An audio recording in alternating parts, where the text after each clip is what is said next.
Talvez já saiba, por exemplo, a que veio o espírito, ou seja, descobriu a razão pela qual foi atraído ao grupo.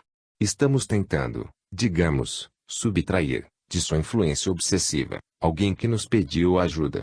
Mas é preciso saber por que ele, ou ela, persegue o companheiro encarnado. Qual a sua ligação com o obsidiado? De onde vem, no tempo e no espaço, o choque que se criou entre eles? Em suma, quais são as fixações do espírito? Todo processo obsessivo tem o seu núcleo: traição, vingança, expoliação, desamor. É, quase sempre, um caso pessoal, de conotações essencialmente humanas, com problemas suscitados no relacionamento. Dificilmente um espírito obsidia outro apenas porque discorda dele em questões filosóficas ou religiosas, embora isto também seja possível, em casos extremos de fanatismo apaixonado. Deixemo-lo falar, mas não tudo quanto queira, senão ficará andando em círculo, à volta de sua ideia central. Neste caso, continuará a repetir incessantemente a mesma cantilena trágica: a vingança, o ódio, a impossibilidade do perdão, o desejo de fazer a vítima arrastar-se no chão, como um louco varrido, e coisas semelhantes. O doutrinador precisa ter bastante habilidade para mudar o rumo de seu pensamento. Terá que fazê-lo, não obstante, com muita sutileza, arriscando, aqui e ali, uma pergunta mais pessoal, falando-lhe de uma passagem evangélica, que se aplique particularmente ao seu caso, e sempre verá uma ou mais, que se adaptam perfeitamente às circunstâncias. Deixe-o falar, porém. Se grita e esbraveja, procure apaziguá-lo. Não se esquecer de que, por mais errado que esteja, no seu ódio irracional, ele está convencido dos seus direitos e, até mesmo, da cobertura divina. Muitos são os que invocam os dispositivos da lei maior, para exercerem suas vinganças e perseguições.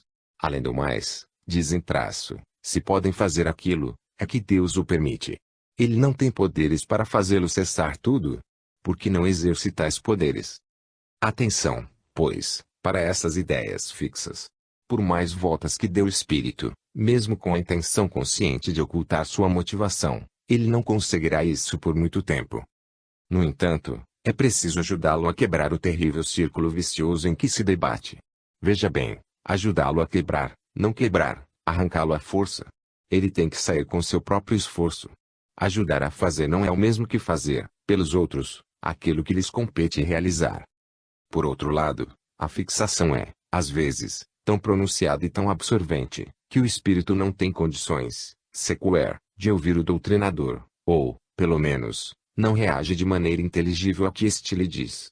Isto não significa que o doutrinador deve calar-se. Continue a falar-lhe, que as palavras irão insensivelmente se depositando nele, e mesmo que lhe pareça não ouvir, isso ocorre, mesmo, em certos casos, seu próprio espírito sente as vibrações fraternas que sustentam as palavras. Se é que o doutrinador realmente sente o que fala ou, melhor ainda, fala o que de fato sente.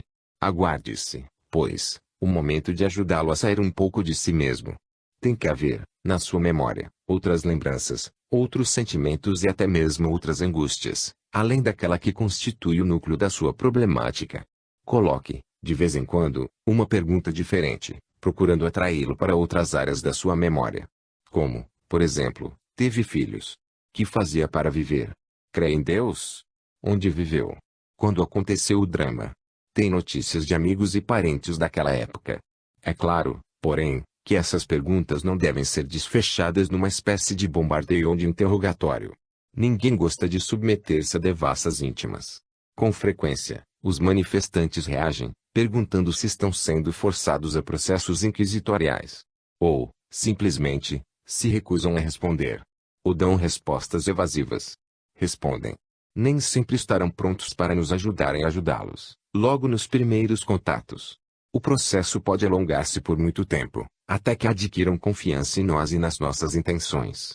O objetivo das perguntas não é, obviamente, o de satisfazer a uma curiosidade malsã e, por isso, devem limitar-se a conduzir a conversação, fornecendo-lhe pontos de apoio, sobre os quais ela possa expandir-se, a fim de afastar o pensamento do comunicante, ainda que temporariamente, do núcleo central que o bloqueia e o impede até mesmo de buscar a saída daquele círculo de fogo e lágrimas em que se encerrou inadvertidamente. Não nos esqueçamos, porém, de que espontaneamente ele não sairá, não porque não queira, mas porque não sabe. Sua vingança é a própria razão de ser de sua vida. Como vai entregá-la a alguém, a um desconhecido bisbilhoteiro, como doutrinador, a troco de uma realidade penosa, que é aquele momento patético em que ele descobre que a causa da sua dor está em si mesmo, e não na pessoa que ele persegue e odeia. Além das fixações penosas, os espíritos conturbados costumam apresentar cacoetes, sob a forma de trejeitos e contrações, ou, ainda, mutilações e deformações perispirituais. É certo que tudo isso está ligado ao problema interior que os atormenta. Já tivemos oportunidade de observar esses pormenores, aparentemente irrelevantes, de muitas maneiras e sob variadas condições. Vamos a alguns exemplos. Citei alhures, neste livro, o episódio do pobre irmão que tinha um braço paralisado. Notei que durante o diálogo ele não movimentava aquele membro. Por que seria? No momento que me pareceu oportuno, sem precipitação, perguntei-lhe o que havia com o seu braço. Ele não quis dizer.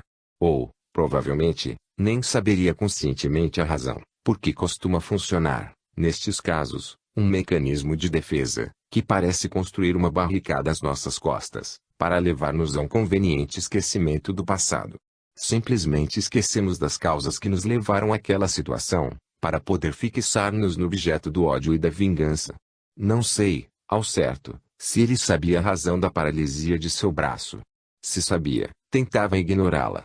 Quando me propus a curá-lo por meio de passes, ele recusou, sem muita convicção, dizendo que, se ficasse curado, seria apenas para ter mais um braço para empunhar o chicote. Mesmo assim, levantei-me, orei e dei-lhe passes ao longo do braço imobilizado, e vi logo que ele reagia, sentindo o impacto dos fluidos que o alcançavam.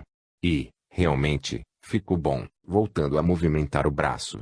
Só então, ao que parece, foi possível liberar o seu mecanismo de censura, e ele se lembrou da cena de um passado distante, quando sacrificou, a punhal, a esposa e os filhos, que ele acreditava não fossem seus, pois achava que ela o havia traído.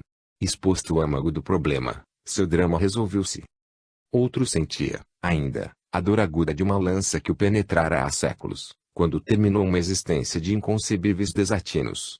Continuava preso ao local onde exercera um poder discricionário, a ouvir os comentários de visitantes e turistas sobre suas próprias atrocidades. Um terceiro tinha voz rouca. Seria um antigo câncer? E quase inaudível. Sua cura, por meio de passes, levou-o a um reexame bem menos apaixonado da figura de seu doutrinador, que ele chamara até de porco. Outro companheiro desorientado conservava feia cicatriz sobre o olho direito, porque ela lhe dava uma aparência terrível, que atemorizava aqueles a quem ele queria perseguir e afligir. Em uma oportunidade, tivemos também um caso, intensamente dramático, de um pobre sofredor, guilhotinado na França, durante a Revolução. Desde então, segundo apuramos em seguida, trazia a cabeça destacada do corpo, na mão direita, segura pelos cabelos. O diálogo inicial foi difícil, pois convicto de que estava sem cabeça, ele não tinha condições de falar. A custo, porém, o fui convencendo de que podia falar através do médium. Vivia apavorado ante a ideia de perder de vista a cabeça e nunca mais recuperá-la. Enquanto a tivesse ali, a mão, mesmo decepada, alimentava a esperança de repô-la no lugar. Isto foi possível fazer, com a graça de Deus. Oramos e lhe demos passes. Subitamente, ele sentiu que a cabeça voltara à sua posição correta. Louco de alegria, ele apalpava-se e só sabia repetir: "Ela está aqui. Ela está aqui." E conferia, com a ponta dos dedos, toda a anatomia facial e craniana, os olhos, o nariz, a boca, as orelhas. Estava tudo lá. E dizia: "Posso falar. Estou falando." Queria saber quem fizera o milagre de colar a cabeça novamente no lugar próprio. Quanto ao que lhe acontecera, não acreditava que Deus o tivesse feito, para castigá-lo, pois Deus não permitiria que um homem andasse sem cabeça por tanto tempo.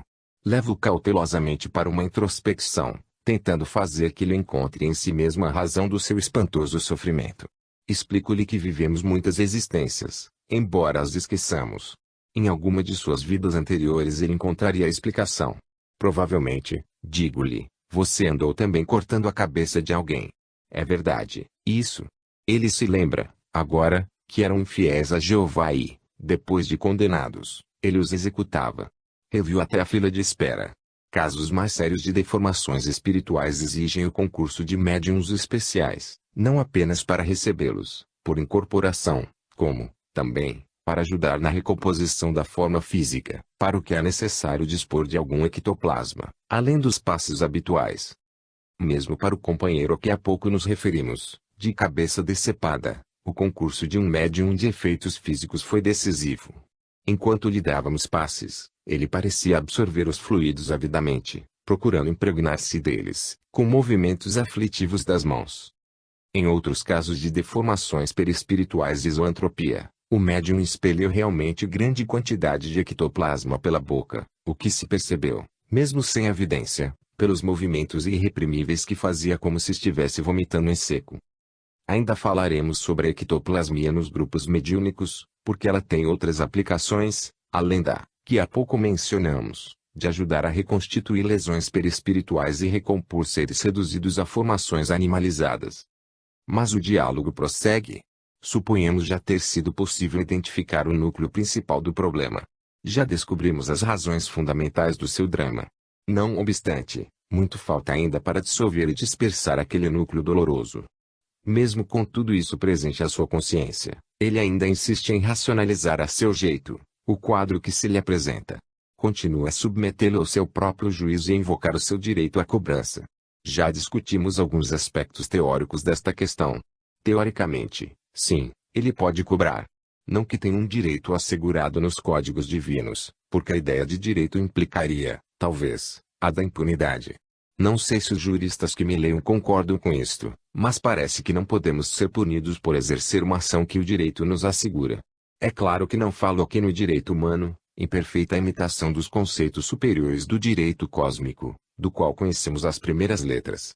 Creio que, se Deus me assegurasse o direito de cobrar, impunemente, pela vingança, uma falta cometida contra mim, sua lei não teria sido muito melhor do que a nossa.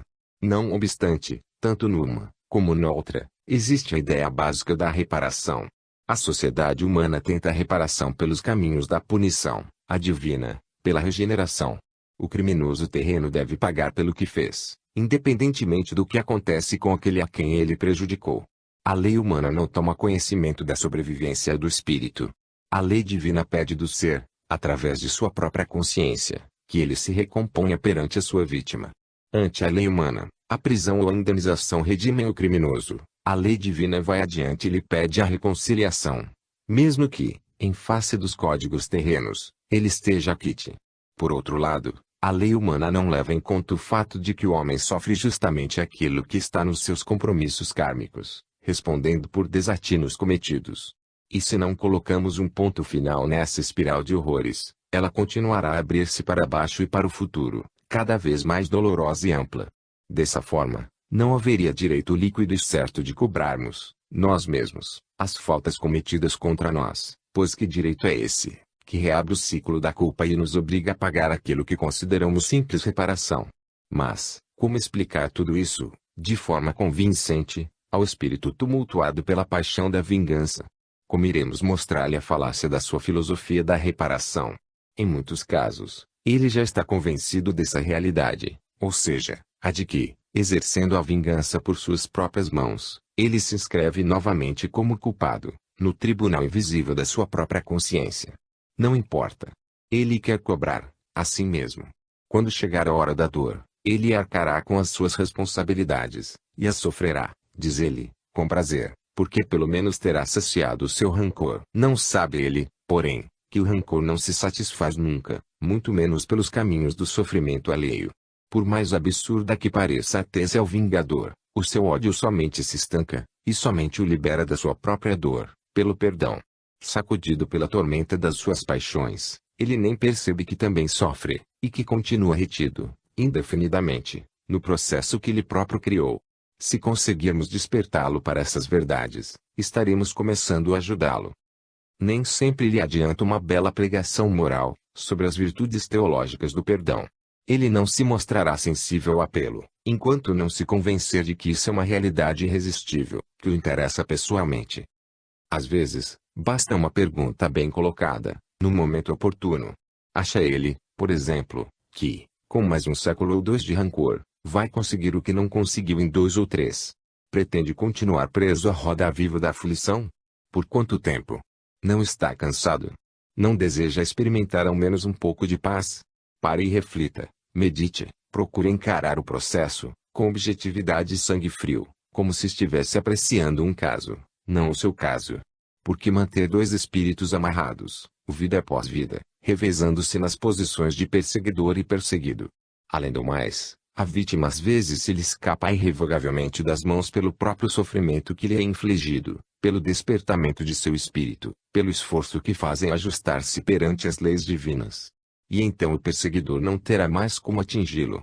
Poderá ainda insistir em persegui-lo indiretamente, através de seres que lhe são caros, mas isto é uma vingança frustrada e o satisfaz ainda menos do que a outra.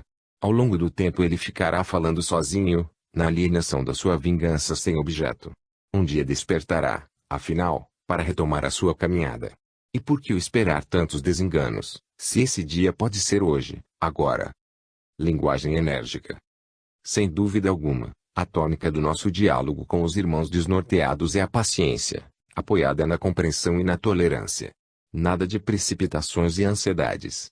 Bastam as ansiedades do irmão que nos visita e, se pretendemos minorá-las, temos que contrapor, às suas aflições, a nossa tranquilidade. Se o companheiro é agressivo e violento, o esforço deve ser redobrado, da nossa parte, em não nos deixarmos envolver pela sua faixa. A voz precisa continuar calma, em tom afável, sem precisar ser melosa, mas é imprescindível que seja sustentada pela mais absoluta sinceridade e por um legítimo sentimento de amor fraterno, sem preguiça. Isto não exclui, por certo, a necessidade, às vezes, de uma palavra mais enérgica, mas, o momento de dizê-la tem que ser buscado com extrema sensibilidade, tato e oportunidade. E, se for necessário dizê-la, é preciso que a voz não se altere a ponto de soar violenta, autoritária ou rude. A energia não está no tom de voz, mas naquilo que dizemos. Certo espírito apresentou-se-nos, certa vez, em estado de terrível agitação. Caíra em poder de implacável hipnotizador, que o reduzira ao mais extremo desespero. Aproveitando-se da incorporação ao médium e da proteção do grupo, falou aflitivamente de seu problema. Este é o irmão a que já me referi, ao contar que, depois de recolhido pelos trabalhadores espirituais, recaíra em poder de seu perseguidor. Quando me levanto para ajudá-lo, reclama, em altos brados e com desprezo, que de nada valem meus passes e minhas preces. Deseja morrer, desintegrar-se. Contraditoriamente, diz, a seguir, que se vingará implacavelmente de seu obsessor, quando conseguir pegá-lo. Está possuído de intenso ódio e de muita revolta. Há uma palavra minha, diz que sim, que pediu a Deus, mas que isso de nada adiantou. Este é o momento em que certa dose de energia torna-se de imperiosa necessidade. Ele foi recolhido, pelo nosso grupo, em estado de pânico e aflição indescritíveis, pois desencanara, muito jovem, em condições dolorosas e trágicas. Foi socorrido e encaminhado a uma instituição hospitalar do espaço. A despeito de todo o cuidado, e do carinho de nossos dedicados irmãos, resvala novamente no precipício da desarmonia, que o recoloca à mercê de seus perseguidores. Agora, mais desarvorado do que nunca, exige uma solução para o seu caso, deblaterando contra a ineficácia dos nossos métodos de trabalho.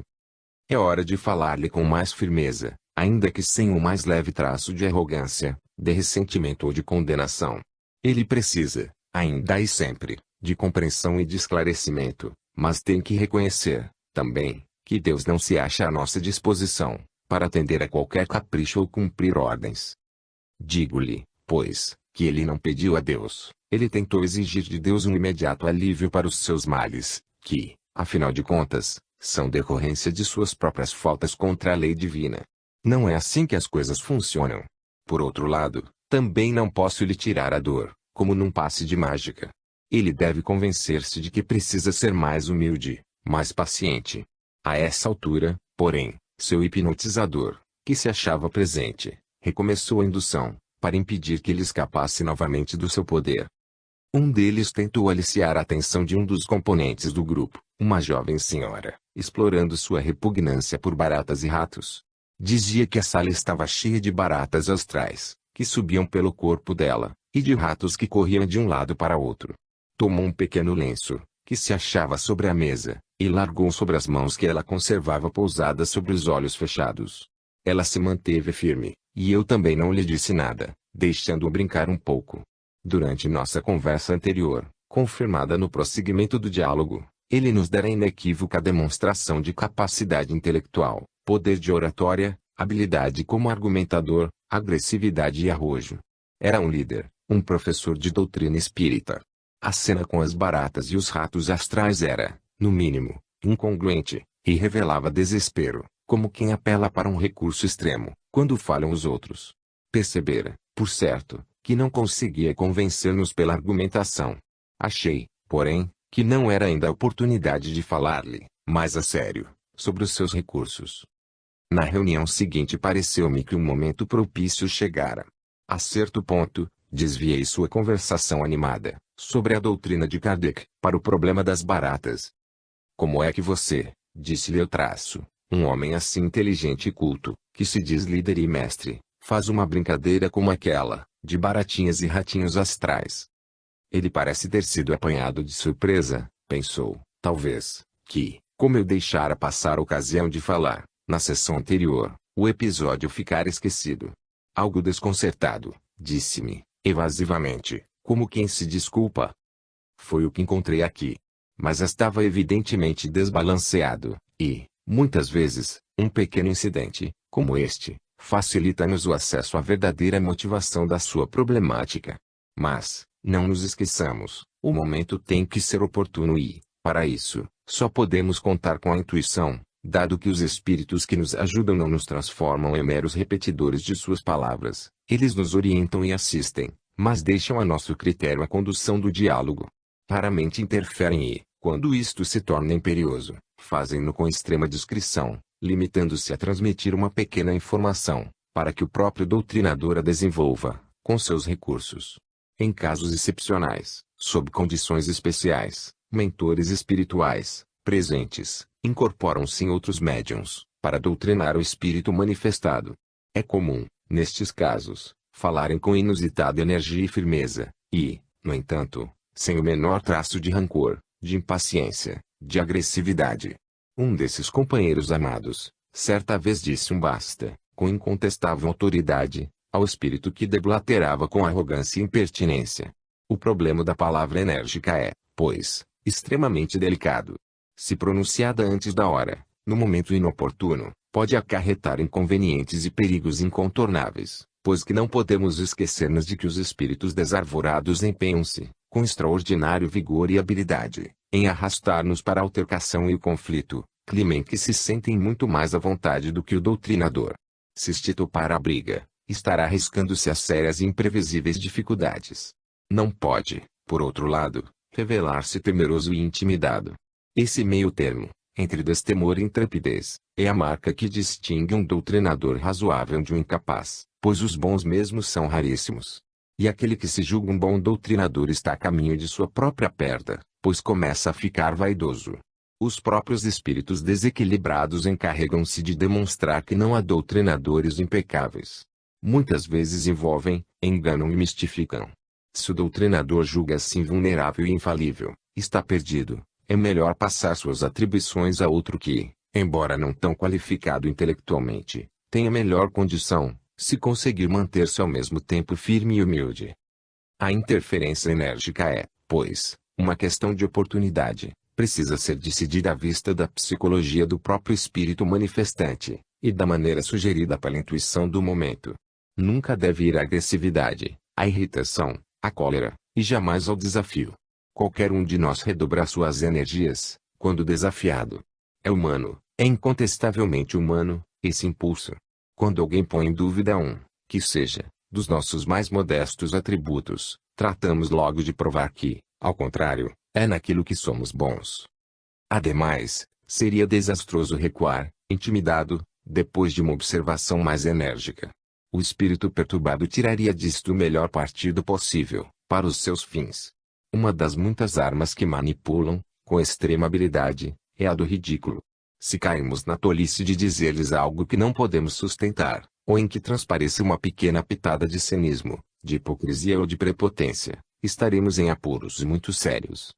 É preciso, pois, estarmos atentos e preparados para interferir com mais energia, certos de que firmeza não é estupidez, nem grosseria, e que o mais profundo amor fraterno pode e deve coexistir no mesmo impulso de exortação franca e corajosa. Precisamos saber quando dizer que eles estão errados, e por quê. Nada de gritos e murros na mesa. Esses momentos de firmeza são também necessários quando o espírito entra no processo que costumo chamar de crise, ou seja, quando começa a perceber que está cedendo. Ainda veremos isto mais adiante, neste livro. Baste aqui dizer que a energia, neste caso, tem que ser ainda mais adoçada, encorajadora, e não repressiva. Em suma, a palavra enérgica é necessária, indispensável, mesmo, em frequentes ocasiões, porque em muitos casos é fator decisivo no despertamento do irmão aturdido, mas deve ser dosada, com extrema sensibilidade, e, o momento certo, escolhido com seguro tato. A prece. A fé e o amor são os dois grandes instrumentos de trabalho do doutrinador. Ainda voltaremos a falar sobre o amor, esse tema inesgotável, fonte de belezas eternas, de reservas inexauríveis de energia criadora, de harmonias insuspeitadas, sempre a nos surpreender com seu infinito potencial. A fé e o amor causam impactos espantosos em nossos irmãos infelizes. Quantas vezes tenho ouvido depoimentos, de comovedora sinceridade, de espíritos aturdidos ante a evidência desses sentimentos. Que fé absurda tem você, disse-me um deles. Ele não queria dizer que a minha fé era falsa, extravagante, ilógica ou irracional. Ele se surpreendia em achá-la tão legítima, tão viva, tão firme. E acrescentou, estupefato, o mundo pode desabar em cima de você, que você não se importa. Bem dizia o nosso Paulo, especialista em tais assuntos, que a fé é a garantia do que se espera, a prova das realidades invisíveis. Hebreus 11:1. E que, mesmo depois de tudo dito e vivido, subsistiriam a fé, a esperança e o amor, os três. Primeira Epístola aos Coríntios, 13:13. Uma fé assim é preciso para orar pelos nossos queridos irmãos desarvorados. A força e o poder da fé transmitem-se à prece, enunciada com emoção e sinceridade. Citando os seus amigos espirituais, Kardec escreve, em O Evangelho segundo o Espiritismo capítulo 28, os espíritos hão dito sempre, a forma nada vale, o pensamento é tudo. Ore, pois, cada um segundo suas convicções e da maneira que mais o toque. Um bom pensamento vale mais do que grande número de palavras com as quais nada tem o coração. Estes ensinamentos são, na verdade, preciosos, para qualquer tipo de prece, em qualquer oportunidade, mas são de capital importância na prece que formulamos pelo espírito desajustado que temos diante de nós, incorporado ao médium. Kardec torna isto particularmente claro, quando diz, mais adiante, no mesmo capítulo de O Evangelho segundo o Espiritismo, a qualidade principal da prece é ser clara, simples e concisa, sem fraseologia inútil, nem luxo de epítetos, que são meros adornos de lantejoulas. Cada palavra deve ter alcance próprio, despertar uma ideia, pôr em vibração uma fibra da alma. Numa palavra, deve fazer refletir. Somente sob essa condição pode a prece alcançar o seu objetivo, de outro modo, não passa de ruído. Entretanto, notar com que distraído e com que volubilidade elas são ditas, na maioria dos casos. Vê-se lábios a mover-se, mas, pela expressão da fisionomia, pelo som mesmo da voz, verifica-se que ali apenas há um ato maquinal, puramente exterior, ao qual se conserva indiferente a alma. Lembro que os destaques não são meus, estão no original. De transcendental importância, para os trabalhos de desobsessão, é a observação de que a prece deve fazer refletir. Muitas vezes, é durante a prece, dita em voz alta pelo doutrinador, ou por alguém por ele indicado no grupo, que o espírito manifestante faz uma pequena pausa para pensar. A prece o envolve em vibrações pacificadoras, em uma ternura que, talvez muito não experimente.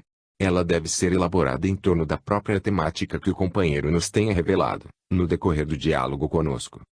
Como tudo mais que tentamos realizar nos grupos de desobsessão, a prece tem seu momento psicológico ótimo, que varia, necessariamente, de um caso para outro. Em certas ocasiões é preciso orar ainda no princípio da manifestação, em virtude do estado de agitação, ou de alienação, do espírito, não nos permitir colher, antes, um pouco da sua história e da sua motivação. O melhor, no entanto, é esperar um pouco, aguardar esclarecimentos e informações que, nunca é demais recomendar, não devem ser colhidas em interrogatórios e através dos artifícios da bisbilhotice. No momento propício, e mais uma vez temos que recorrer à intuição e ao senso de oportunidade, convém dirigir-se ao próprio Espírito e propor-lhe a prece. Dificilmente ele recusará, e, ainda que o recuse, devemos fazê-la, mesmo porque, não devemos pedir-lhe permissão para orar, e sim comunicar-lhe que vamos fazê-lo. Basta dizer, por exemplo, vamos orar? Ou, agora vou fazer uma prece. Como disse, dificilmente ele se oporá. Poderá, no máximo, dar um muxoxo desinteressado, ou fazer um comentário condescendente. Pode orar, se quiser. Curioso, no entanto, que muito raramente eles procuram perturbar a prece. Geralmente ouvem em silêncio, senão respeitoso, pelo menos comedido. Alguns, no entanto, insistem em continuar falando, zombando ou ridicularizando. Um deles procurou dramatizar as minhas palavras, tentando reproduzir, em gestos, que acreditava muito cômicos, as imagens contidas no sentido das palavras pronunciadas. A prece deve ser dita de preferência de pé, ao lado do companheiro manifestado, com as mãos estendidas para ele, como que a concentrar nele as vibrações e as bênçãos que invocamos.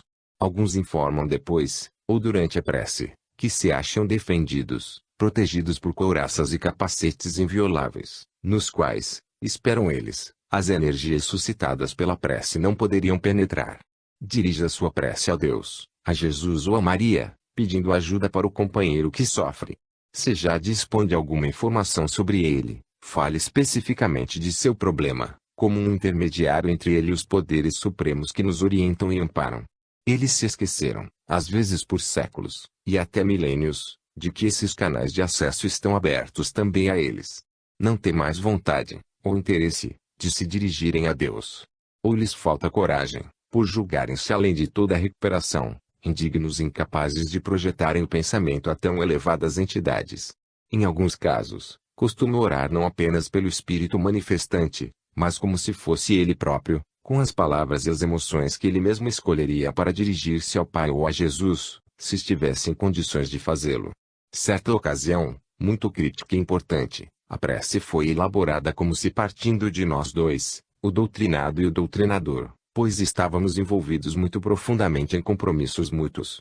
Dirigi-me à doce Mãe de Jesus, colocando diante dela o problema de dois seres que haviam errado gravemente, julgando servi-lo. Ambos havíamos sofrido, ao longo dos séculos, por causa daqueles enganos. Já era mais do que tempo de chegarmos a um entendimento e colocarmos ponto final naquela penosa e aflitiva desarmonia, para que, juntos, como irmãos que éramos, conseguíssemos retomar, ambos, a nossa caminhada, sem os rancores que nos prendiam a um passado lamentável. Fosse ela a advogada da nossa causa e nos ajudasse a encontrar os caminhos da paz. Ele ouviu a prece, em silêncio, e acabou cedendo.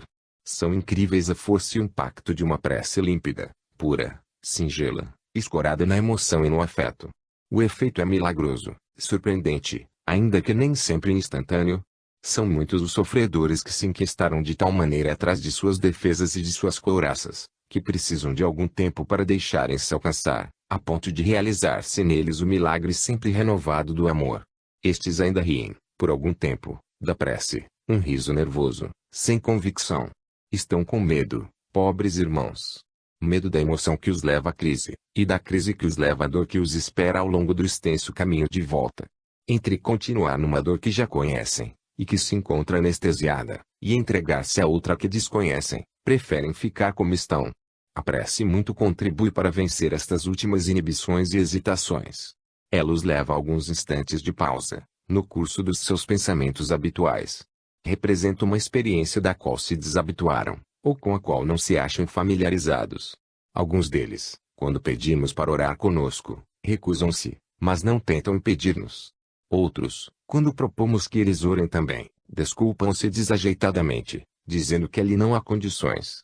Isto é especialmente invocado pelos companheiros que foram prelados. Como se julgam alienados da doce intimidade do Cristo, por exemplo, não se sentem encorajados a falar com ele através da prece. Desculpam-se, então, com a impropriedade do ambiente, a falta dos paramentos e dos livros adequados.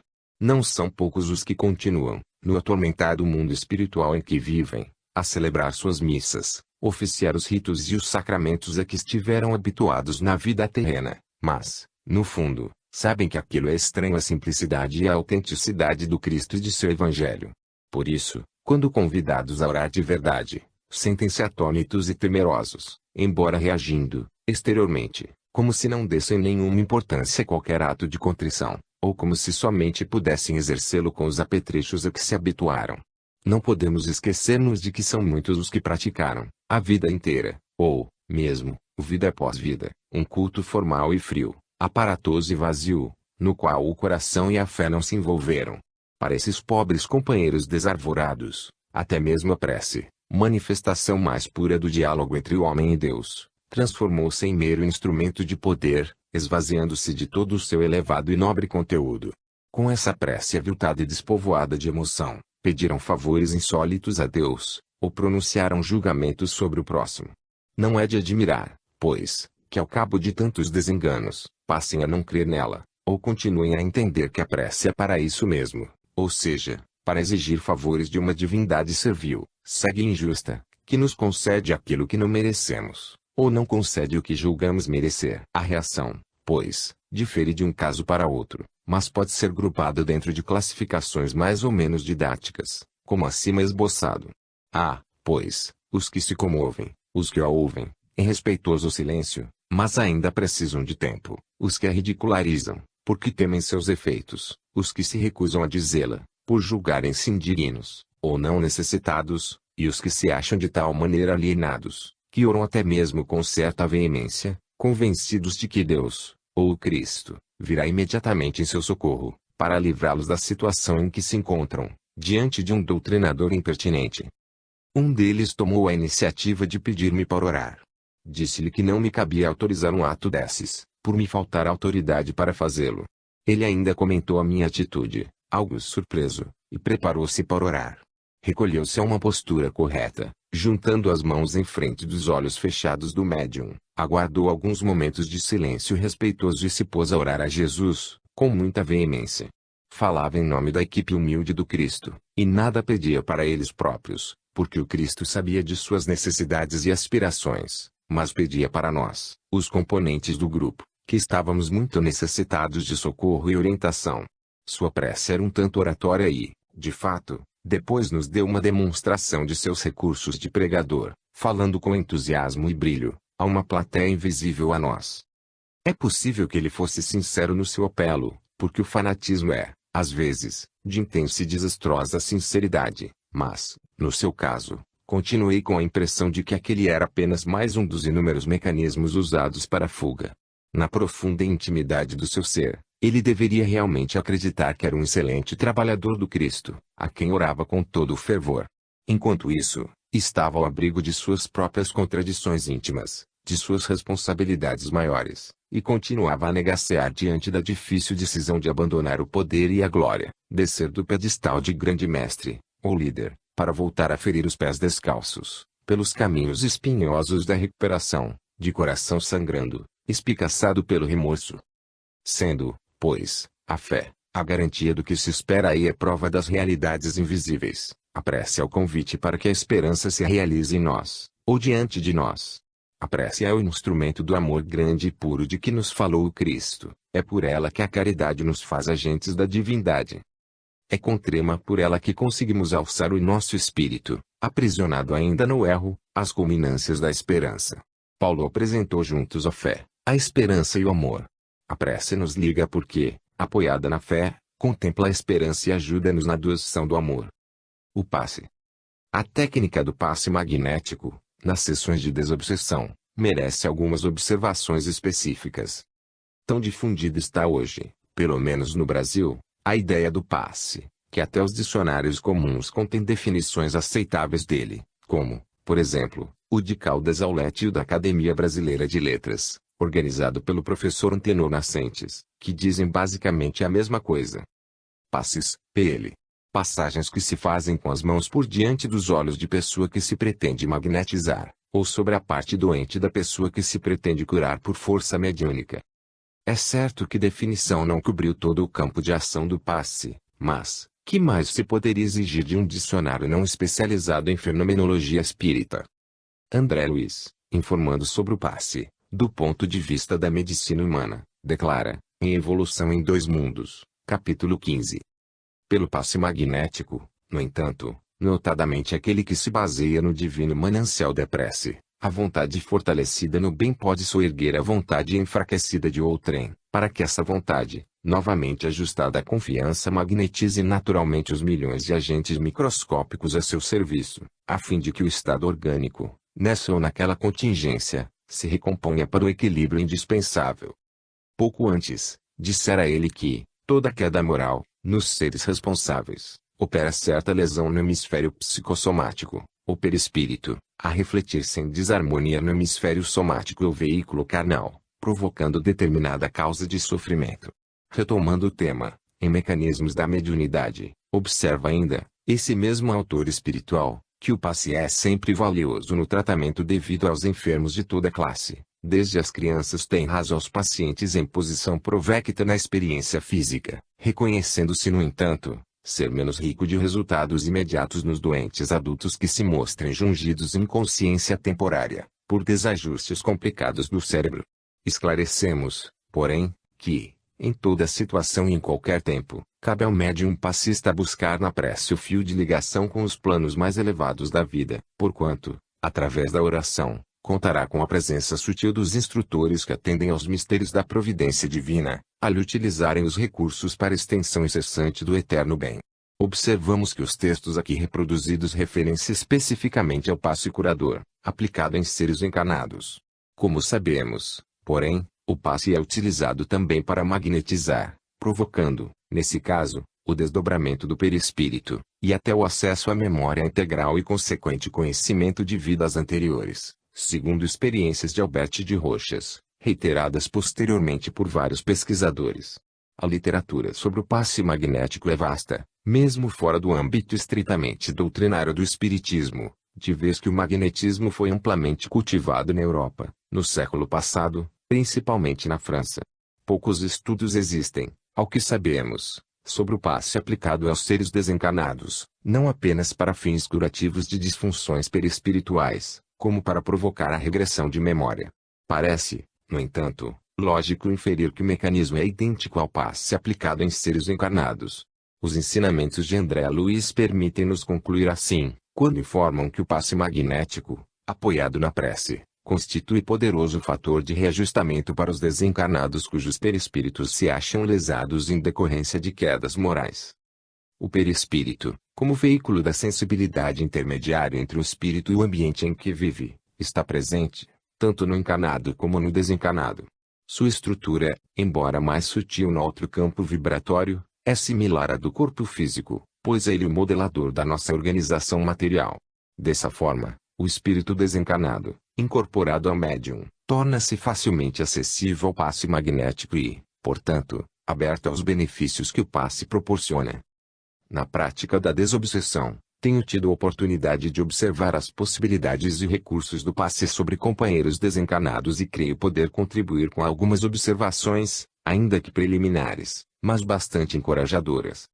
Sem dúvida alguma, o passe é recurso válido nos labores mediúnicos, mas deve ser empregado com certas cautelas e com moderação. Nesse campo, definições precisas e definitivas não existem ainda, pelo simples fato de que o ser humano, além de ser uma organização consciente extremamente complexa, é imprevisível. O passe, como todos os demais recursos com que procuramos socorrer os nossos irmãos desencarnados em crise, precisa ser ministrado no momento certo, com a técnica adequada e na extensão necessária. Mas, qual o momento, qual a técnica e qual a extensão, para cada caso? Não podemos ainda, e creio que não poderemos fazê-lo tão cedo, escrever normas rígidas para a tecnologia do passe sobre os desencarnados. No entanto, os amigos espirituais que tão generosamente se colocaram ao nosso lado, para orientar e apoiar o nosso trabalho de doutrinação, têm nos trazido sempre o estímulo dos seus ensinamentos, e creio que algumas observações já estão mais amadurecidas e em condições de mais aprofundados estudos e desenvolvimento. Nunca é demais lembrar que, neste campo de trabalho, o conhecimento real emerge da experimentação, de um ou outro engano, de falhas e de êxitos, mas que, em hipótese alguma, deveremos enveredar imprudentemente pelas trilhas da fantasia, desligados dos conceitos fundamentais da doutrina espírita, tal como codificada por Kardec e suplementada pelos seus continuadores. A teorização somente é válida quando escorada na experiência, mas não devemos esquecer que a recíproca também é legítima, ou seja, a experimentação deve balizar-se dentro daqueles conceitos fundamentais que a doutrina e a lógica já confirmaram. Não sei se me faço entender. Talvez um exemplo ajude a esclarecer o que tenho em mente ao escrever isto. As faculdades psíquicas, como sabemos, são, em si mesmas, neutras. Tanto podem ser empregadas nas tarefas do bem, como nas outras. Podem também ser desenvolvidas e treinadas por métodos limpos, altamente éticos, com seriedade e respeito, ou por meio de processos aviltantes, hediondos e totalmente desprovidos de qualquer compromisso com a moral. Os rituais da magia negra também revelam e desenvolvem faculdades psíquicas, mas por processos abjetos que, em virtude de permanecerem em segredo, pouca gente tem noção do nível de degradação a que podem levar.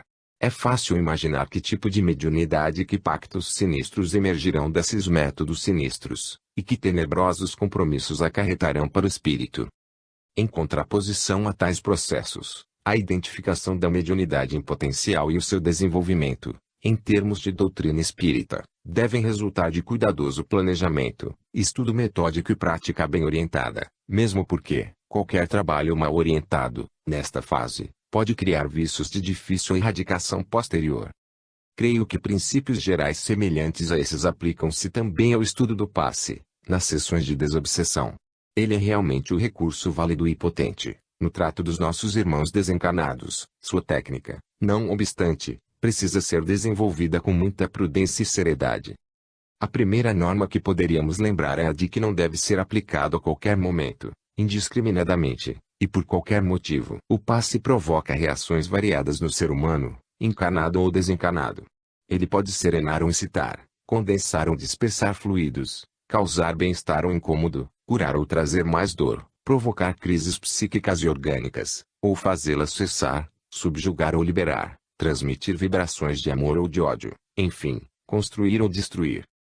Precisamos estar sempre protegidos pela prece e pelas boas intenções, sempre que nos levantamos para dar passes no irmão desencarnado incorporado.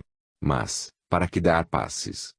Em vários casos ele pode ser aplicado, mas é preciso usá-lo com moderação, para que, ao tentarmos acalmar um espírito agitado, não o levemos a um estado de sonolência que dificulte a comunicação com ele, justamente do que mais precisamos.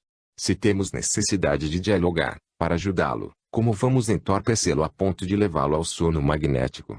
Às vezes, no entanto, isso é necessário. Já debatemos por algum tempo seu problema, o que tinha que ser dito, pelo menos por enquanto, foi dito, e ele continua agitado. Neste caso, o passe pode ajudá-lo a serenar-se. De outras vezes, é necessário mesmo adormecê-lo, a fim de que, ao ser retirado pelos mentores, seja recolhido a instituições de repouso, para tratamento mais adequado, ou trazido na sessão seguinte, em melhores condições de acesso. O passe ajuda também a desintegrar certos apetrechos que costumam trazer, como capacetes, couraças, objetos imantados, armas, símbolos, vestimentas especiais. Para isto serão passes de dispersão. Com o passe, podemos mais facilmente alcançar-lhes o centro da emoção, transmitindo-lhes diretamente ao coração as vibrações do nosso afeto, que parecem escorrer como uma descarga elétrica, ao longo dos braços. O passe cura dores que julgam totalmente físicas, pois localizam-se muito realisticamente em pontos específicos de seus perispíritos. Com passes, e neste caso precisamos também de um médium que tenha condições de exteriorizar ectoplasma, poderemos reconstituir as lesões mais sérias ou deformações perispirituais. Com o passe os adormecemos, para provocar fenômenos de regressão de memória ou projeções mentais, com as quais os mentores do grupo compõem os quadros fluídicos, tão necessários, às vezes, ao despertamento de espírito em estado de alienação. Com o passe podemos também ajudá-los a livrar-se da indução hipnótica alheia, ou da própria, isto é, da auto-hipnose. De todos esses aspectos temos tido experiências altamente instrutivas e algumas de intensa dramaticidade. Já relatei algumas ao longo destas páginas. Veremos outros exemplos. São mais frequentes as oportunidades em que é preciso adormecer o espírito, especialmente ao fim da conversa, de modo a serem conduzidos pelos trabalhadores desencarnados. É também comum o trabalho de desfazer vestimentas especiais, dentro das quais se julgam protegidos de nossos fluidos. Certo espírito, além de capacete e couraça, ligava-se por um fio, segundo nos explicou, ao seu grupo. 50 companheiros seus haviam ficado reunidos, em rigorosa concentração, para sustentá-lo na sua perigosa missão junto a nós. O passe pode desfazer os fios que ligam espíritos aos seus redutos. Desta vez, porém, as ligações foram mantidas e, no devido tempo, os mentores do grupo utilizaram-se daqueles condutos para levar ao grupo deles uma vigorosíssima carga fluídica, que os desarvorou completamente. Numa dessas ocasiões, o fio também foi preservado, para que, através dele, se retransmitisse, aos comparsas do espírito manifestado, as palavras que ele ouvia do doutrinador.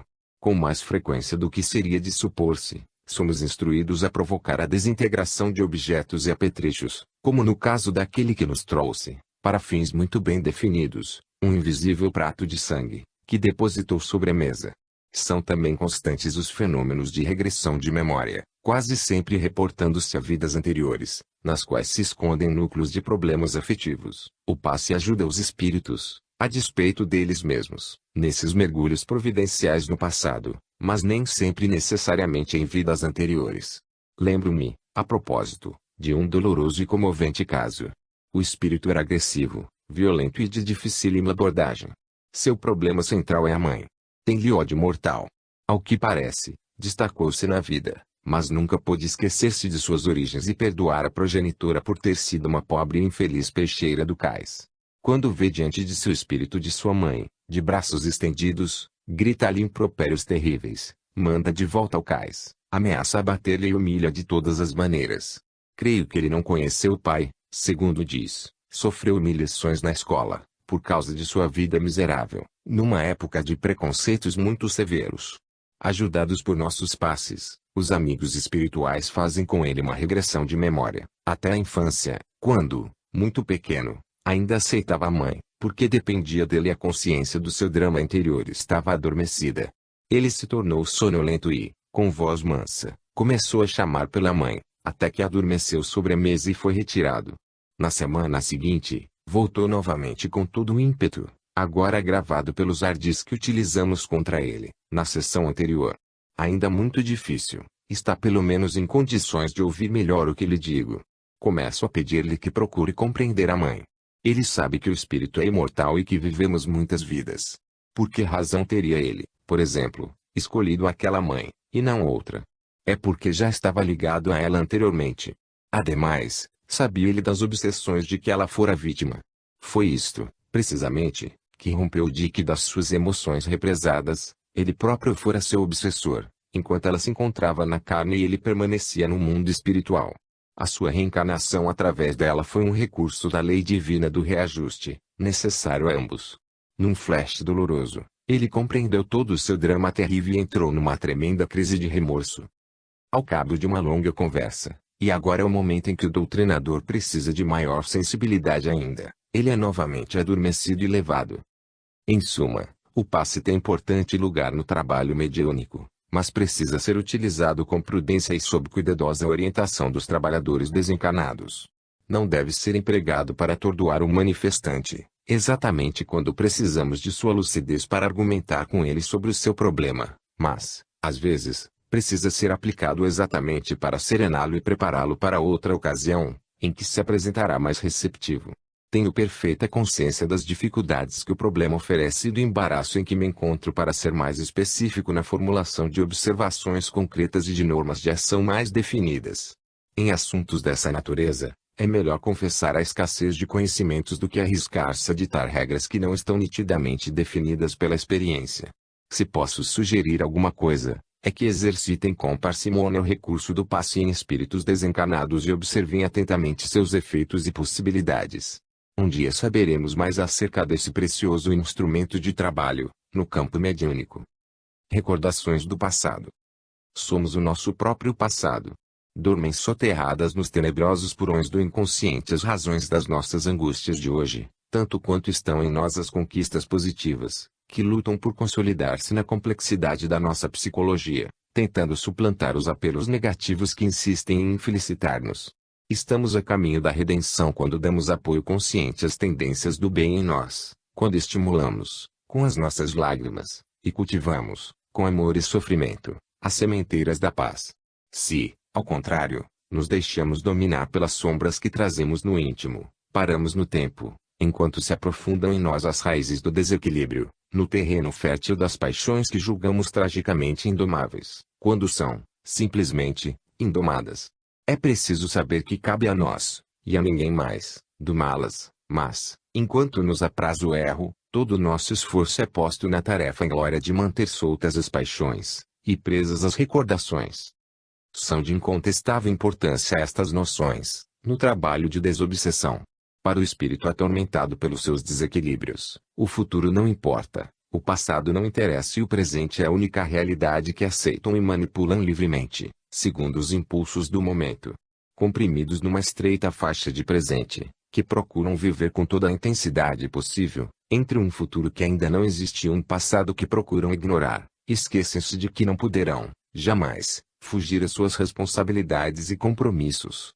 Quando os advertimos dessas incongruências funestas, respondem-nos que não estão preocupados com o futuro, dado que, ao chegar a vez de sofrerem pelos seus erros, saberão fazê-lo com dignidade e coragem.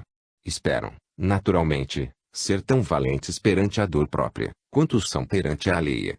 Trágico e doloroso engano é esse, mas, que se há de fazer? Temos a impenitente propensão para rejeitar como inválida a experiência alheia. Quanto mais arrogante e belicoso o companheiro desarvorado, maior a dor que experimenta ao despertar para as realidades que procurou ignorar por tanto tempo. A dor dos grandes criminosos é terrível, comovedora, trágica, desesperada, nesses momentos dramáticos em que o espírito se acha completamente aturdido ante a enormidade de seus erros. Para abrir diante dele uma janela sobre si mesmo, a chave mais importante de que dispõe o doutrinador consiste em levá-lo a contemplar seu próprio passado, fortemente protegido pelos mecanismos do esquecimento deliberado.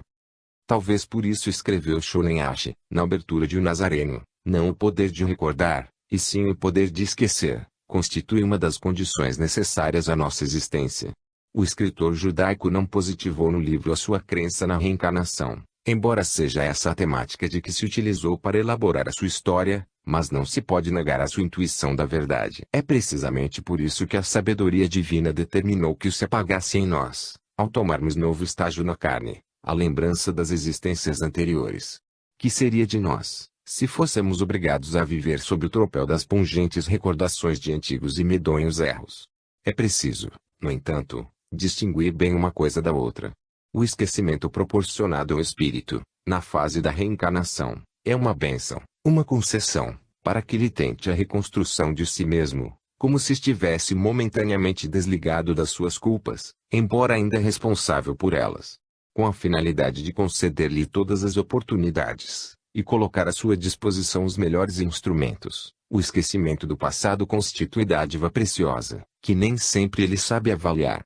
Retornando, não obstante, à sua condição de espírito desencarnado, pode ser-lhe facultado o acesso à memória integral, para que faça um inventário geral de seu acervo espiritual, as aflições que remanescem e as conquistas que já conseguiu realizar. Esse momento é crítico, na trajetória evolutiva do espírito.